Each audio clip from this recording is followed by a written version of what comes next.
السلام علیکم محترم ناظرین، کوشش کرو کہ تم دنیا میں رہو، دنیا تم میں نہ رہے، کیونکہ کشتی جب تک پانی میں رہتی ہے خوب تیرتی ہے، لیکن جب پانی کشتی میں آ جائے تو وہ ڈوب جاتی ہے۔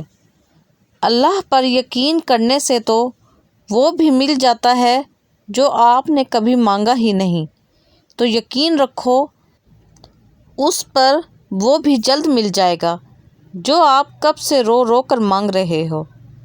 جنہیں سب پتہ ہوتا ہے وہ اکثر خاموش ہو جاتے ہیں، کیونکہ وہ جانتے ہیں کہ سچ بہت کم لوگوں کو برداشت ہوتا ہے۔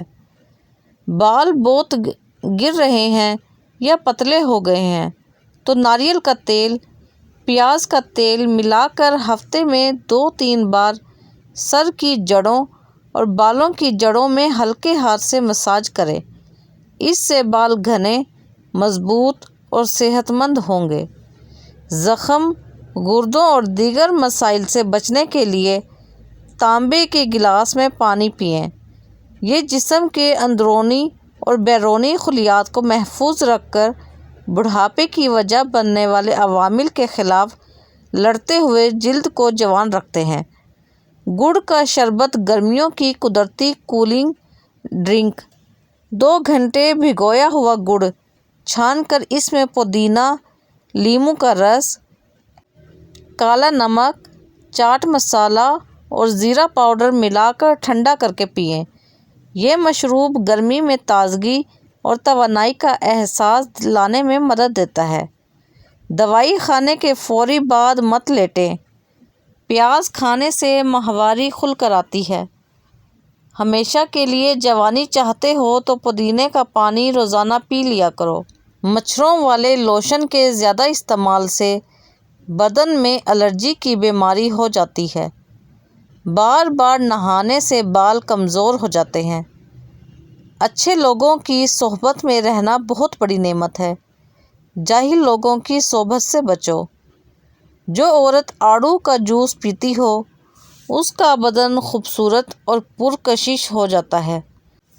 جن کے بال زیادہ جھڑنے لگے ہیں وہ بٹیر کی یخنی بنا کر پیا کریں۔ چٹنی میں کالا نمک ملانے سے وہ کافی دن تک خراب نہیں ہوتی۔ سفید آٹا کم کھاؤ، معدے اور آنتوں کے مسائل اسی سے زیادہ ہوتے ہیں۔ اگر آپ کو بھوک نہیں لگتی یا کھانے کو دل نہیں کرتا تو گڑ استعمال کریں۔ حضرت علی رضی اللہ تعالیٰ عنہ نے فرمایا، انسان ماضی کے غم اور مستقبل کے خوف میں اپنا حال برباد کر دیتا ہے۔ غلطی ماننے اور گناہ چھوڑنے میں کبھی دیر مت کرو، کیونکہ سفر جتنا طویل ہوتا جائے گا واپسی اتنی ہی دشوار ہوگی۔ 2 منہ کے بال اب نہیں ہوں گے۔ کیلے کو دہی، وٹامن ای اور زیتون کے تیل کے ساتھ بلینڈ کر کے پیسٹ بنائیں۔ نہانے سے 30 منٹ پہلے بالوں کی جڑوں اور سروں پر لگائیں، پھر شیمپو سے دھو لیں۔ اگر برتن نیچے سے جل جائے تو اس میں پانی اور 1 چمچ بیکنگ سوڈا ڈال کر 10 منٹ ابالیں، پھر چند منٹ ٹھنڈا ہونے دیں۔ اس کے بعد رگڑ کر دھو لیں۔ جلی ہوئی تہہ آسانی سے صاف ہو جائے گی۔